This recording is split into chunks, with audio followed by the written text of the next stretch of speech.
सभी को नमस्कार। कक्षा 10वीं गणित अध्याय 2 बहुपद प्रश्नावली 2.2 सवाल नंबर 1। इसके पहले के सवाल मैंने पिछले वीडियो में बता रखे हैं। निम्न द्विघात बहुपदों के शून्यक ज्ञात कीजिए और शून्यकों तथा गुणांकों के बीच संबंध की सत्यता की जांच कीजिए। हमें शून्य ज्ञात करना है। ये बहुपद दे रखा है, इसके शून्य ज्ञात करना है। यानी हमें x के वे मान ज्ञात करने हैं जिनको रखने पर ही इसका मान शून्य हो जाता है। ठीक है। और वो शून्य को तथा मतलब जो x के जो मान मिलेंगे वो शून्य कहलाएंगे, जिनको रखने पर ये इस बहुपद का मान शून्य हो जाता है, वो शून्यक हैं।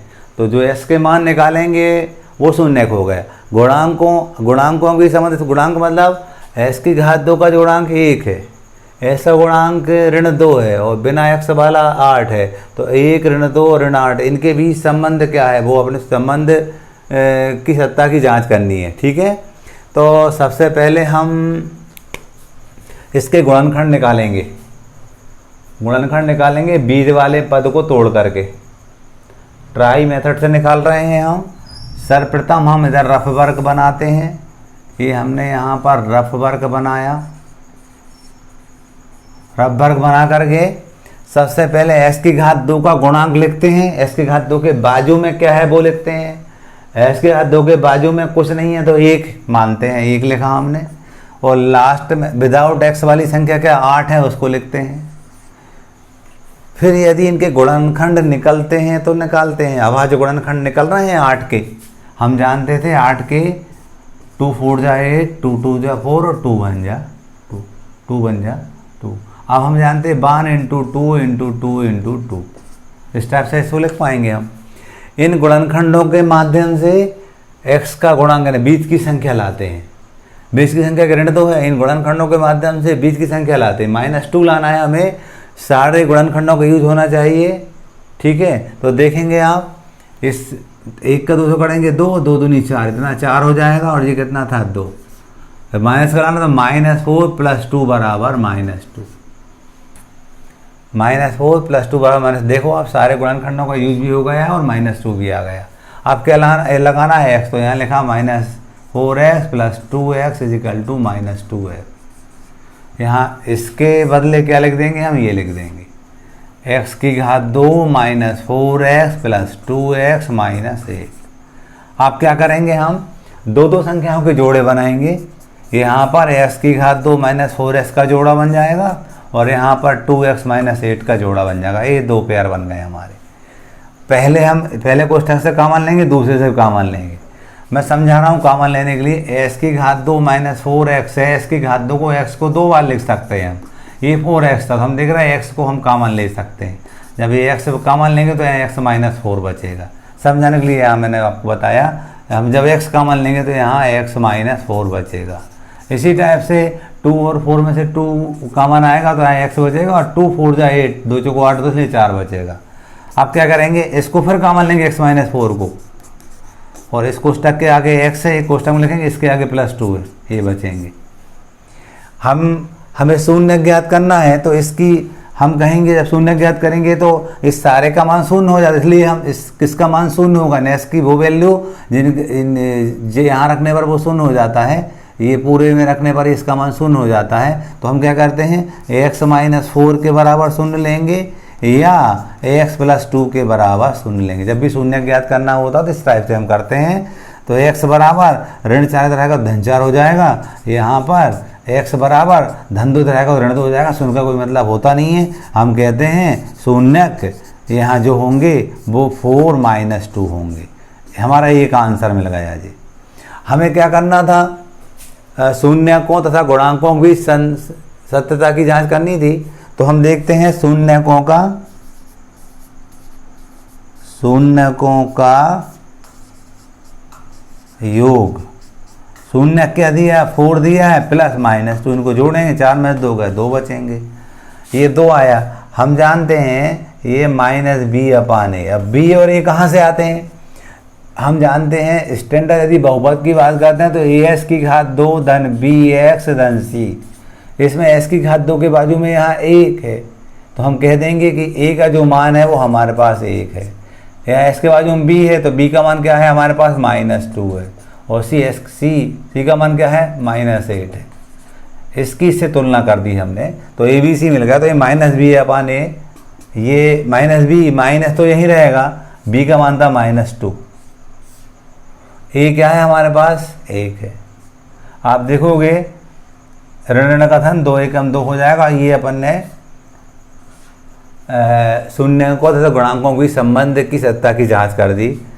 योगफल देखा हमने, ये जोड़ा दोनों के शून्य को जोड़ा 2 आया। हमने देखा -b/a करके, हम जानते हैं शून्य को योगफल -b/a होता है। ए बी सी क्या होते हैं मैंने अभी आपको समझाए हैं। तो ये दोनों ही बराबर आए हैं, हमारी सत्यता की जांच हो गई है। अब शून्यकों का गुणनफल निकालेंगे हम।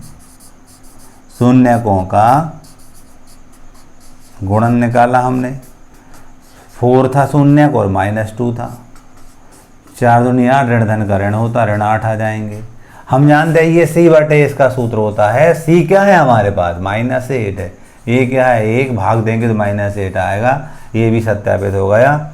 इस प्रकार हमने सत्यता की जांच कर ली। सवाल नंबर फर्स्ट कंप्लीट होता है, फर्स्ट का फर्स्ट होता है कंप्लीट। अब हम बात करते हैं सेकंड की, वो भी ऐसे ही करेंगे हम। 4s² - 4s + 1, पहले रफ वर्क बनाया हमने यहाँ।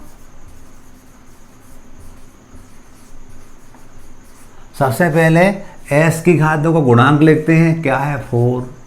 यहाँ बिना s वाली संख्या कौन सी है 1। 4 के गुणनखंड संभव हो तो निकालते हैं, 2 × 2 है 1। लाना क्या है बीच की संख्या s का गुणांक लाना, -4 लाना, तो इनके माध्यम से लाते हैं। सारे गुणनखंडों का यूज होना चाहिए और कोई सा भी गुणनखंड छूटना नहीं चाहिए। तो देख रहे हैं यहाँ पे, यहाँ ये 2 और ये 2 एकम 2 हुआ, -2 -4 हो जाएंगे हमारे। s लगाना तो -2s = -4s। यहाँ पर हम क्या करेंगे 4s² - 2s + 1। अब जोड़े बनाएंगे हम, कोई पेयर बनाए, 4s² - 2s एक जोड़ा बन जाएगा। यहाँ से माइनस का मान लेंगे तो 2s - 1। कैसे, ऋण का मान लिया तो ये धन का ऋण बन गया। ध्यान रखना इस कोष्टक में का ऋण है तो यहाँ भी ऋण आएगा, यदि नहीं आ रहा तो आप कोई गलती कर रहे हैं। अब यहाँ से का मान लेंगे, दिख रहा हमें 2s का मान। कैसे का मान लेते हैं मैंने आपको एक बार अभी और समझाया था, देखिएगा 4s² - 2s दिया था। 4 को लिख सकते हैं 2 × 2, s को 2 बार लिख सकते हैं s × s।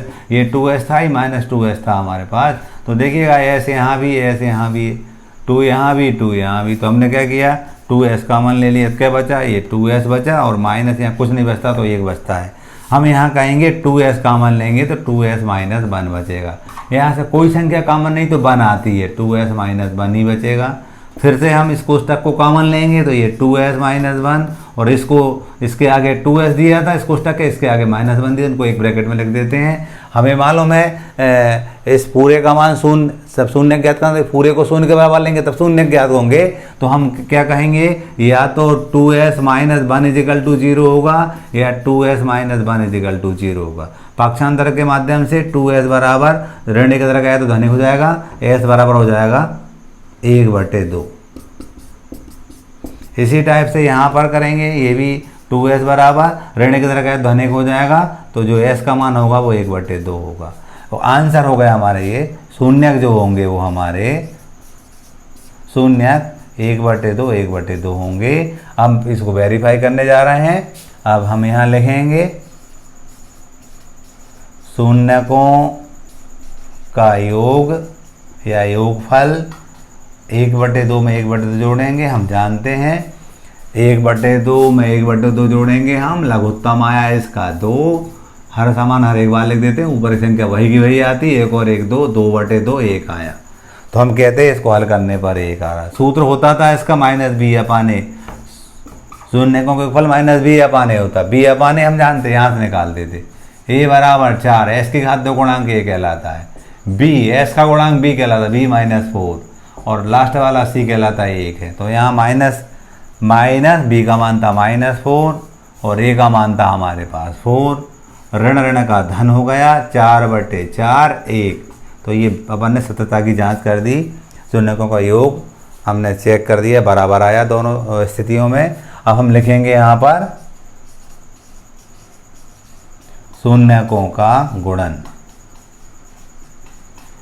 ये 1/2 में 1/2 करके गुणा करेंगे, ये शून्य थे हमारे, एक आंसर था हमारा ये,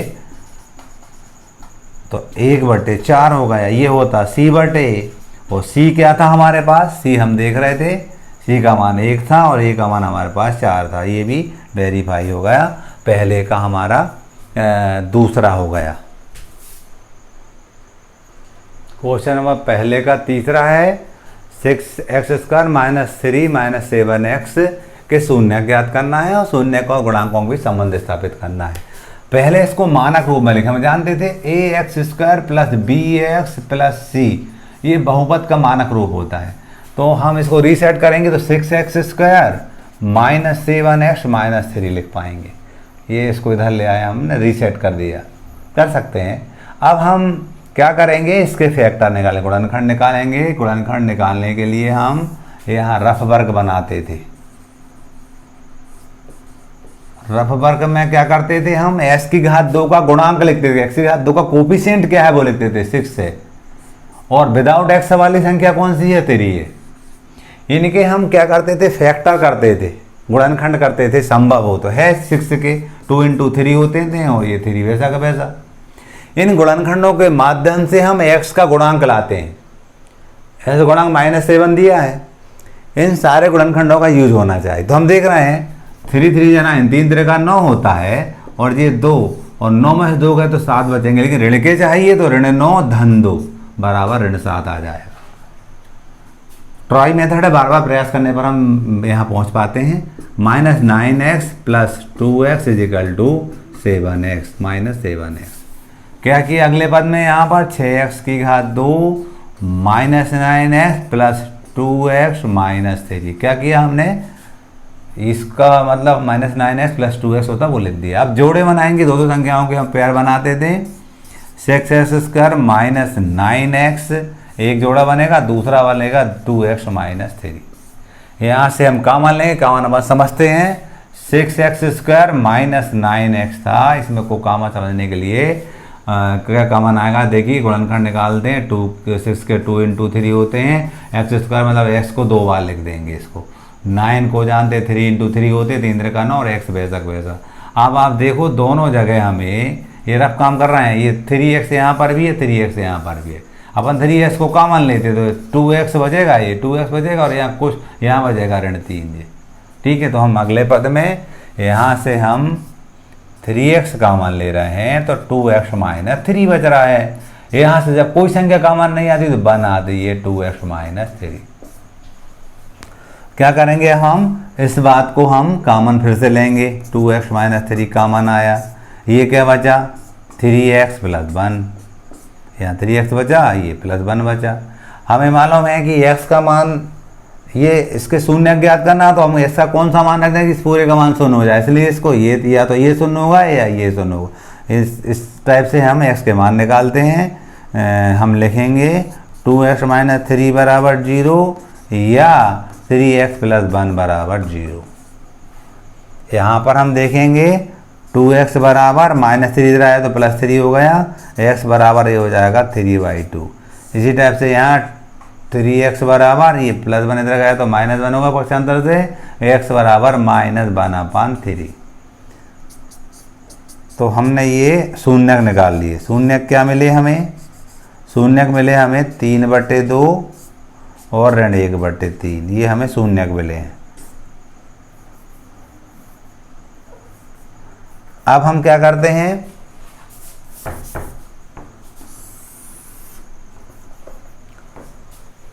शून्यकों का सत्यता की जांच कर रहे हैं। शून्यकों का योग, शून्यकों का योग, योग या योगफल बराबर, शून्य क्या था, 3/2 था, धन ऋण 1/3। इसको हम लघुत्तम के माध्यम से हल करेंगे। 3/2 धन ऋण 1/3, इसका लघुत्तम आया 6। इन दोनों गुणा जब लघुत्तम होता है, हर का गुणा लघुत्तम होता है, तो इसका इससे गुणा कर लेते हैं। 9 धन ऋण का ऋण 2 एकम 2, 9 में से 2 गए 7, 7/6, जे हमारा 7/6 आ रहा। हम जानते हैं योगफल ऋण b/a होता है। ऋण बी बटे यहाँ ए बी सी यहाँ से निकाल रहे हैं हम, तो हम देख रहे हैं ए बराबर तो 6 दिख रहा है इसके साथ 2 गुणांक, बी बराबर ऋण 7 दिख रहा है बी एक्स का गुणांक, और सी बराबर ऋण 3 दिख रहा है। तो यहाँ पर ऋण लिखा और बी का मान था हमारे पास ऋण 7 और ए का मान था हमारे पास 6। ऋण ऋण का धन हो जाएगा और ये 7/6 ये हमने वेरीफाई कर दिया योगफल। अब शून्यकों को हम लिखेंगे गुणनफल, शून्यकों का गुणन लिखेंगे। 3/2 में गुणा करेंगे ऋण 1/3 का, 3 से 3 कट जाएंगे जी, 3 एकम 3 3 एकम 3 ऋण 1/2 आया। ये c/a होता था। अब c क्या है हमारे पास, c हमारे पास -3 है और a क्या है हमारे पास, a हमारे पास 6 है। काटेंगे हम तो 3 एकम 3 3 दूनी 6 ऋण 1/2 आया। ये भी हमने वेरीफाई कर दिया। इस प्रकार हमने पहले का सवाल नंबर 3 कंप्लीट किया। सवाल नंबर पहले का चौथा, 4u की घात 2 धन 8u, हमें शून्य ज्ञात करना है और गुणांकों के बीच संबंध की सत्ता की जांच करनी है। हम देख रहे हैं कि इसके गुणनखंड निकालने पड़ते हैं तब कहीं हमें शून्य निकल पाते हैं। तो गुणनखंड निकालने के लिए हमें समझ में आ रहा है कि यहाँ पर 4 और 8 में से 4 कॉमन आ रहा है और u की घात 2 और u में से यहाँ u कॉमन आ रहा है। तो हम जानते हैं डेफिनेटली यहाँ u बचेगा, क्योंकि 4 तो बाहर ले लिया, u की घात 2 में से 1 u ले लिया, u बचेगा, और 4 दूनी 8 होता 2 बचेगा, क्योंकि u तो बाहर ले लिया था। ठीक है, इस टाइप से हम कहते हैं या तो ये 4u के बराबर शून्य लिखेंगे या u धन 2 बराबर शून्य लिखेंगे। हमें u का मान निकालना है, इसलिए ऐसा हम कर रहे हैं। तो u बराबर 0/4 या u बराबर 0 ऋण 2 पक्ष अंदर किया हमने, यहाँ 4 गुणा करा जरा तो भाग किया, तो u का जो मान है वो हमारा 0 आ गया या u बराबर हमारा आ गया -2। तो जो शून्यक होंगे हमारे वो शून्यक हो जाएंगे इसके 0 -2। अब शून्यकों और तथा गुणांकों के बीच संबंध को सत्यता की जांच करना, तो शून्यकों का योग लिखते हैं यहाँ, शून्यकों का योग।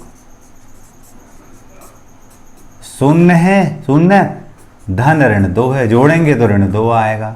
हम जानते हैं शून्य का योग -b/a होता है। अब ba क्या है, अभी मैंने दिखाया था कि ये ax की घात 2 धन bx धन c ये बहुपद का स्टैंडर्ड रूप होता है। s की घात 2 गुणांक को ये कहते हैं, यहाँ s की घात u की घात 2 गुणांक यहाँ 4 तो ये बराबर 4 हो जाएगा। s गुणांक को b कहते हैं तो b बराबर यहाँ क्या हो जाएगा, u के बाजू में 8 है तो 8 लिख देंगे, और c विदाउट x वाला है, विदाउट u वाला कोई संख्या नहीं, 0 लिख देंगे हम। तो यहाँ पर यहाँ लिखने जा रहे हैं, तो ये -b यानी 8, माइनस b का मान 8 था और a का मान हमारे पास 4 था, काटने पर -2 आया।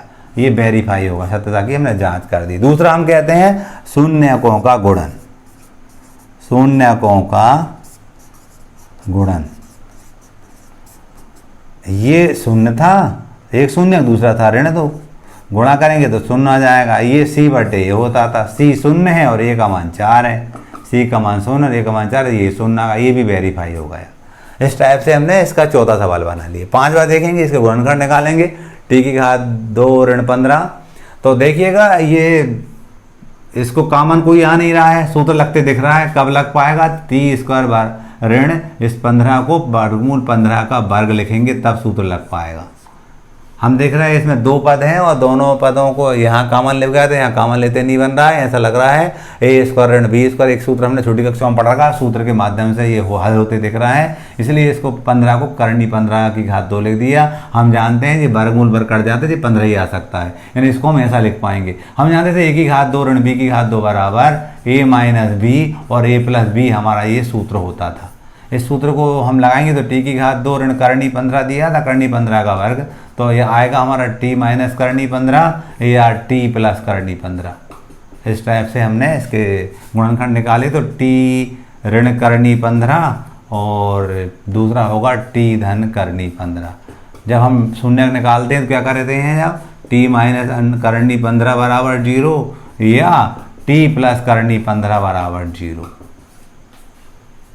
यहाँ पर t बराबर 0 हो जाएगा, ऋण का धन बन जाएगा, करनी 15 आ जाएगा, एक शून्य हो जाएगा और दूसरा वाला शून्य क्या हो जाएगा, t बराबर ऋण करनी 15। तो ये शून्य क्या हो जाएंगे हमारे, शून्य हो जाएंगे हमारे करनी 15 कामा ऋण करनी 15, ये एक आंसर हो गया हमारा। अब क्या था हमारा, सत्यता की जांच करेंगे, शून्यकों तथा गुणांकों के बीच संबंध की सत्ता की जांच करेंगे। तो हम जानते शून्यकों का योग, शून्य क्या थे, करनी 15 धन ऋण करनी 15,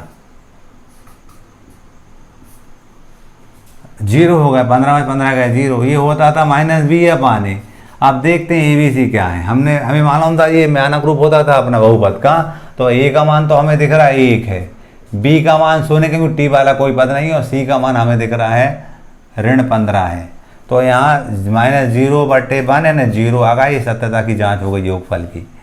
अब शून्यकों का गुणन लिखते थे हम, शून्यकों का गुणन लिखते थे।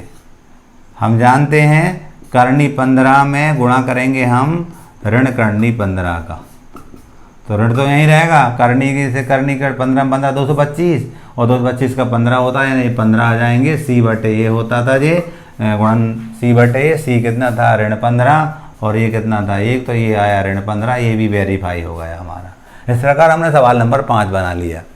सवाल नंबर इसी का पहले का छठवा देखेंगे, 3s की घात 2 ऋण x ऋण 4, इसके शून्य ज्ञात करना। तो शून्य किसको ज्ञात करने के लिए ये 3 पद दे रखे हैं, हम देख रहे हैं। इसके बीच वाले पद को तोड़ के हम करते थे, यहाँ रफ वर्ग बनाते थे हम, और रफ वर्ग